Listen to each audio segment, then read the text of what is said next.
জাতীয় ঐক্যমত্য কমিশনের সাথে আমাদের আজকের আলোচনার মধ্য দিয়ে আমাদের সংস্কার কমিশনের যে 5টি মূল রিপোর্টের উপর আলোচনা সেটা সমাপ্ত করা যাবে।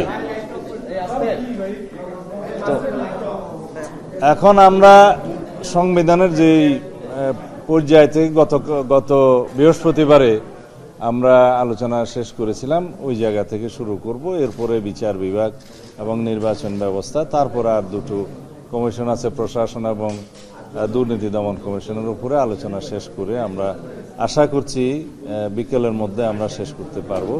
তখন আপনাদেরকে বিস্তারিত জানানো যাবে যে আমরা কতটুকু কোন পর্যায়ে পৌঁছলাম। আর গত দিনের আলোচনা শেষে যে বিষয়গুলো আমরা দলীয় ফোরামে আলোচনা করে আমরা এখানে পুনরায় আমাদের মতামতটা জানানোর কথা, সেই বিষয়টা ওনাদেরকে জানাবো যেটুকু আলোচনা হয়েছে। দ্যাট মিনস আমরা সব বিষয়ে খুব